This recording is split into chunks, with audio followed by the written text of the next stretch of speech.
Iris Haim has suffered an immense tragedy during this war that words truly cannot describe.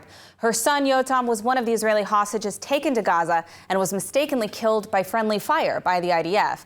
Despite the unimaginable tragedy, she's become a bit of an icon of strength and courage for the people of Israel. I'm here in studio joined by ILTV's Ariella Lahyani, who had the opportunity to speak with Iris and hear her story. Ariella, what can you tell us about this incredibly moving and emotional story? So last Thursday, I went to Psagot Winery, where every year an event is held by the Fadek family for bereaved families who have lost a loved one to terrorism. And so this year, Iris was there. And amid so many heartbreaking stories there, as you can imagine, she really stood out to me. I mean, talking to her, I had tears streaming down my face, but her strength and resilience, she talked about how, you know, she invited the IDF soldiers to her house and she hugged them and she had them for dinner. And I think it was so insightful and inspiring that at a time where so many people are against us, it's such a time we don't turn our back on each other. We stand together. And to hear that from someone who is themselves suffering so greatly was just, there are no words for it. So I'm looking forward to emotional. it. Absolutely. All right, well, let's take a closer look at Iris's story. In the 7th of October, my son Yotam Haim, he lived in Kibbutz Kfar Aza and he was kidnapped from there.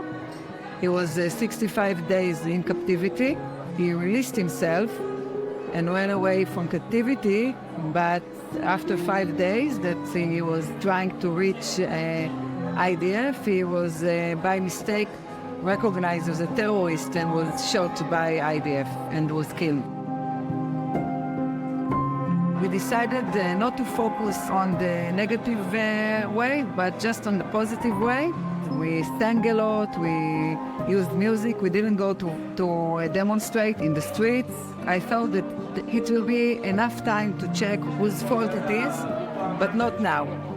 And when I saw all the Israeli people raising as one to help each other, to help us as a family that our son is in captivity, I felt Israeli and all the Israeli love.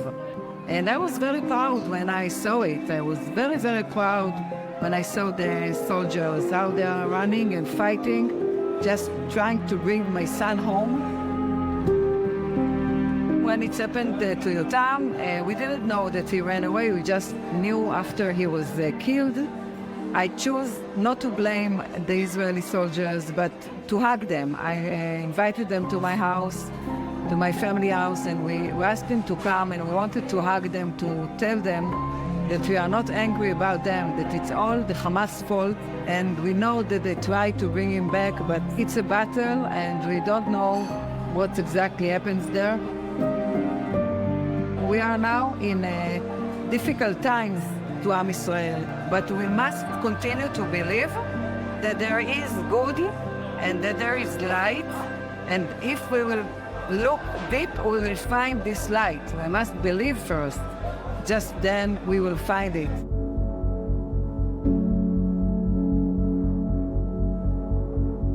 Yotam was a part of a heavy metal band called Persephone.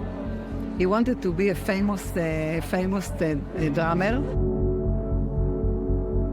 Yotam went out of this world as a free person, and I say always that Yotam talked a lot about freedom of the soul, because he had the difficulties, mental difficulties, and I'm very proud of Yotam, and all of the Israeli people and the Jewish people will always remember Yotam with the red hair like David HaMelech, like King David, and he is a part of our history, of the Israeli history.